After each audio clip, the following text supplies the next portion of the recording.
You got some unhappy people out there. Fucking Paulie, right? Hot damn, here we go again. Hot damn, here we go again. Hot damn. Hey everybody, welcome to a comic book curation one-shot. I'm Polly, and I'm going to be going over a series I've actually been liking from Marvel. And it's new. I know, we go over this whole thing, especially on Comic Book Curation Live with Jack and Quiz, that Marvel is just putting out crap, and more crap. And it's not entirely wrong, but this is one of the outstanding standouts of what they're doing. Now, it's not the greatest comic book I've ever read, but for something to be worth the cover price in current year is amazing. They want $4.99 for Symbiote SpiderMan here. And I was okay with paying the cover price, which is not something I can say for a lot of comics coming out of Marvel these days. The question here is, why is it so good? What makes it so good? I've been having a blast with it. I mean, right now as it stands, this is number 1. You can see the cover, and then number 2. And number 3 is soon to come out.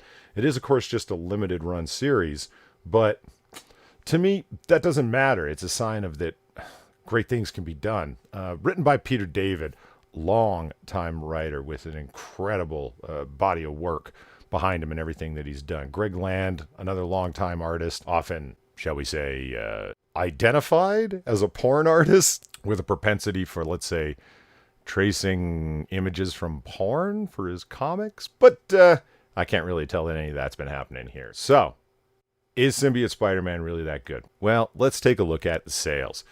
Here's the sales figures from Comic-Con for the month of April, where Symbiote SpiderMan first came out, and there it is, number 2 in sales, with that $4.99 cover price. I mean, for a 22, 23-page floppy to be selling at $5, it damn well better be good. And estimated units shipped is up at 165,000. God damn. I mean, look at the stuff that it outsold. Everybody knows that number 1 issues in a series sell better rather than all of its subsequent issues.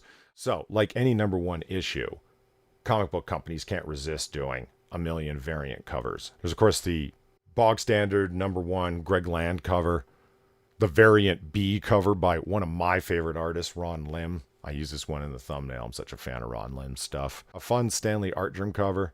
The list goes on.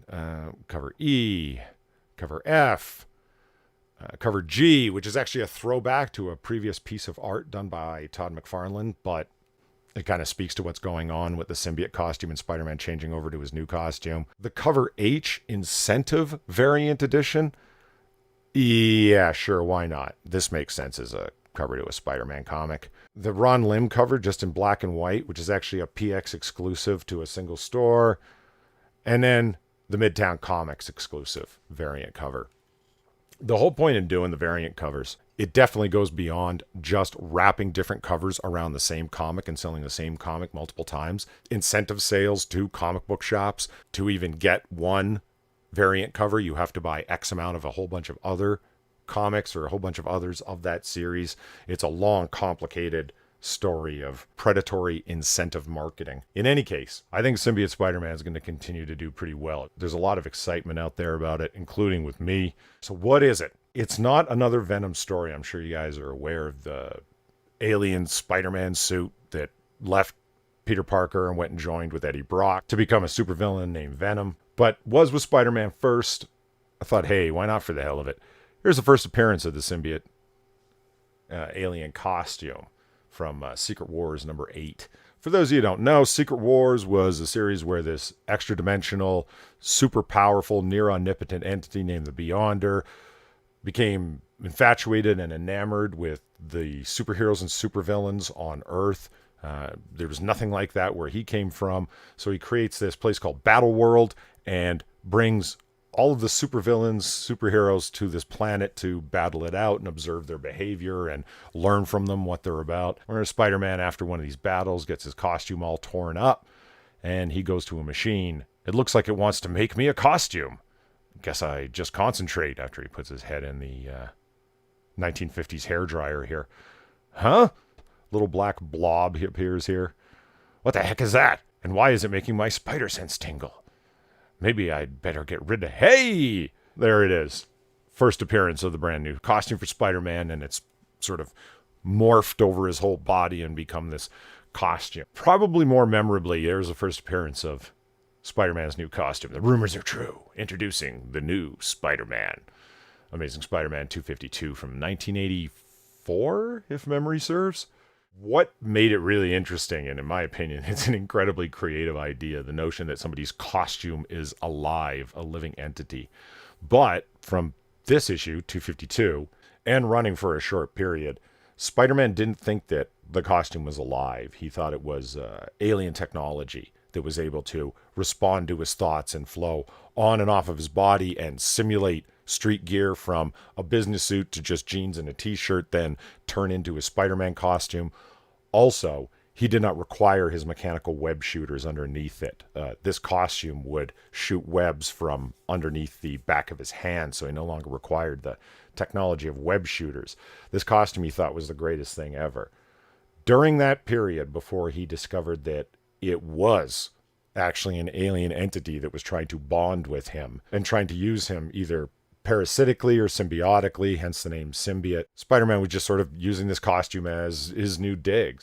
That is the period in which this comic book series, Symbiote SpiderMan, is happening. I think that's an incredibly creative idea. Why not do a limited run series, and we'll get Peter David, longtime writer, and we'll just do a throwback series before Spider-Man had a sister, and before the events of the Clone Saga, and before a million other stories and story arcs that nobody liked. So on the inside, we have a throwback to the cover of Secret Wars number 8, where Spider-Man reveals his new costume.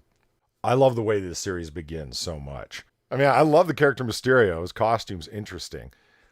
The comic book opens with Mysterio on the ground, his globe helmet cracked open, and him saying, "This wasn't supposed to happen. I was done. I was finished. I was out. Why is this happening?" And then you can see Spider-Man in the reflection over here. Get up. I love a story that starts in the middle.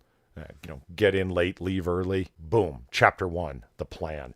The 2 issues of this series that I've read so far remind me a lot of Pulp Fiction or some other non-chronologically told story. It jumps around. This would be Quentin over here, who is Mysterio, and his friend. They went together at MIT. And there's a lot of corny but good humor in the conversation between them. Mysterio's trying to get his friend to come along with some of the criminal schemes that he's got in mind, including robbing banks. His friend tells him, "Hey, we might have gone to MIT together, but I'm not going to get involved in a whole bunch of criminal bullshit with you." Dude, you work for the Kingpin. The freaking Kingpin. His name is Wilson Fisk.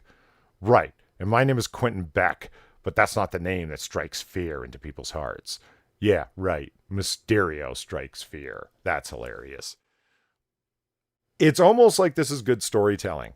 They're introducing, well, who's the villain? Well, the Kingpin of Crime, Wilson Fisk. My name is Quentin Beck. And then this is his buddy who works for Wilson Fisk, all told through dialogue as opposed to cheap, corny explanations. That's why Peter David's very good at what he does.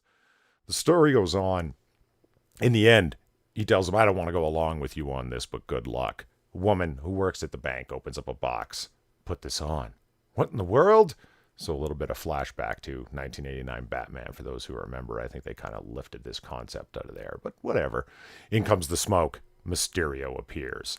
And of course, because she put the mask on, she's the only one who's not passed out, and she's the one who's going to let him into the vault. In any case, her mask ends up falling off, and she ends up passing out. We flash over to Spider-Man real quick.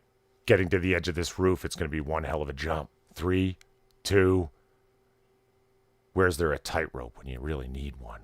What a great flashback. Of course, obviously a flashback to the mid-'80s when this Symbiote Spider-Man story is taking place. Spider-Man gets involved in a fight with the person who had stole the painting that he's running away with. Again, not trying to get into too many spoilers, not trying to ruin the comic. The next day, when Peter Parker wakes up in his own apartment, I love this shot. It's right out of Amazing Spider-Man issues. And Felicia Hardy comes crawling in through his window. Felicia Hardy, for those of you who don't know, of course, is the Black Cat. This is long before Peter had proposed to and ultimately married Mary Jane Watson. And at the time, Felicia Hardy, Black Cat, was his girlfriend. I love this whole scene because it's a great flashback to Amazing Spider-Man 252. This is Peter just having gotten back from Battleworld. Same kind of idea. the beard growth. He hasn't had, his face hasn't seen a razor in days because he was off in another galaxy fighting supervillains. Of course, the very moment he leaves, Black Cat drops in. What a great, what do you want to call it? Interlaced storytelling in terms of flashing back. There's Peter with the beard growth. I talked to a couple of my friends who've been reading this comic, and they say, I don't know, it almost seems like they're ripping it off, that they're just sort of playing an old storyline.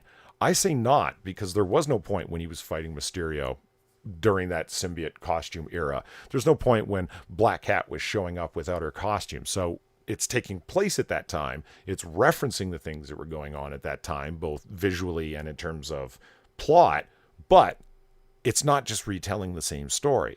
This is an interesting part of this story that I really dig. It's got a lot of the characterizations that I find completely missing from modern Marvel storytelling. One thing that was always going on between Black Cat and Spider-Man, or Peter Parker, Felicia Hardy, is she only wanted to know him as Spider-Man. She wasn't really interested in the Peter Parker IRL aspects of his real life. She understood him as a superhero. That's who she had fallen in love with. And Peter's like, no, I'm obviously much more than that. Spider-Man is just my public persona. So what does he do? He takes her to the graveyard where his Uncle Ben is buried. It's something, simple moment, little moment, but it's characterization. Modern writers pay attention. Characterization, it's important. It makes you give a damn about what's going on with the characters. And that's why this storyline is so much more than just a series of rip-offs. It's telling a story that happened at the time but was never shown in the comics. There's an interesting over-layering that happens here in terms of the non-chronological storytelling that I was talking about. Peter looks over and sees somebody on the other side of the graveyard. That's Beck. That's Quentin Beck. That's Mysterio. He knows who I am. When you go a page over, though, tell the story, flashback a few minutes, tell the same story, but now from Quentin Beck's perspective. Peter thought that Quentin Beck had recognized him and followed him there specifically to kind of stalk him. Not at all. He was there to be at Audrey Henning's grave. But of course, Peter doesn't see it that way and thinks that Quentin Beck is there to stalk him. I love it, this sort of misunderstanding that's running through this comic. Now, of course, the whole point in this is not to spoil it, but just explain why it's good. Explain how it's not just a flashback series and why it's being so well received and why it's selling in the numbers that it is. If we look down here, Spider-Man and Mysterio end up facing off for reasons I won't get into. You'll have to read the comic. But you see Spider-Man walking away from it, and he uses his symbiote costume to turn into civilian clothes. Mysterio was staring at him from the end of the alley. What in the world? It changed. And I'm definitely going to have to find out what that is, because it's a whole new ballgame, Spider-Man. Who doesn't want to read the next issue? I want to read the next issue. And he understands that there's something very weird, very alien about his costume. And I love this last panel. A whole new game. Next issue, Spidey faces a mysterious new foe. I don't really want to go too far into the second issue again. It's just talking about why these comics are awesome. Again, not looking to spoil too much. What we have here is one of the best stuntmen in the business that Mysterio approaches. And he wants to hire him kind of as a henchman, sort of as a partner. We're going to take on Spider-Man. We're going to continue to rob banks, and we're going to make a lot of money doing it. You want to be my partner? So he kind of shows off with some of his smoke and mirrors and hologram techniques. I am the arch enemy of Spider-Man. Witness a small sampling of my power. I'm not looking to spoil too much. But one mistake that Mysterio did make was using technology and having this fight on the roof of a building that belonged to Wilson Fisk, the kingpin of crime. This gets him involved. The fact that Spider-Man has the alien symbiote costume becomes a major part of why he's able to not get killed in this fight. After the battle doesn't go exactly the way that Mysterio wanted, he runs into his friend from the previous issue. But the Kingpin treasures power above everything else, and I've seen something, Jonathan. Something that could provide him with incredible power. And with your help, I can capture it. Tell me more. So cool. Again, much like the last issue, this makes me want to read the next issue. Mysterio now understands that Spider-Man has a costume that I'm not even sure what his scheme's going to be. Is he going to try and separate the costume from Spider-Man? Is he going to try and capture Spider-Man and use it to his advantage? I'm not sure what he's got in mind. He's obviously pitching some sort of criminal scheme that the Kingpin's going to be taking part in. I'm interested. that kind of sums up the whole reason why Symbiote SpiderMan is so damn good. It's telling an interesting story, and by the time it gets to the end of it, it's making you want to read the next issue. You want to know where all of this is going. It is the antithesis of a lot of the comics that I read now, like X-Men Gold, X-Men Blue. God, X-Men Gold was disappointing. Wow. Anyway, the stories never seem to go anywhere. They'll go out and do battle with some supervillains, and it doesn't change anything, and it doesn't really matter what the villains were after. It's just so they could have some action sequences inside the comics. The X-Men have some lame interactions with each other. Bang, story done. And it's like, really?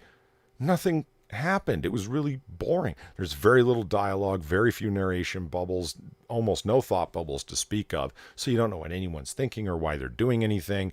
And of course, anyone who reads current year Marvel Comics, endless, inexplicable references to food, whether they're craving food, making food, going out to dinner to buy food. My Lord. I'm not trying to claim this is the greatest thing I've ever read. I'm just saying this is a great example of how great stories can be told when you don't make them overly complicated as hell. You don't include a whole bunch of social justice bullshit. You don't go out of your way for tokenism and involving characters that ain't got nothing to do with nothing. If you want to tell a good story, you absolutely can. It makes me wonder what the hell was going on with the editorial mandate for this. Let's do this for fun. I think it's pretty clear that Mysterio was involved with it just because Mysterio is one of the major characters in the upcoming MCU film, Spider-Man Far From Home. And it's, well, let's tell a story with Mysterio in it. And they didn't want to include him in the main series or something, so they did a standalone miniseries. In any case, it's one of the few comics that I've bought in recent memory that's actually worth its cover price. If you're interested, check it out. And by God, Marvel, more of this. More of this. All right. Thanks for watching, everybody. See you next time.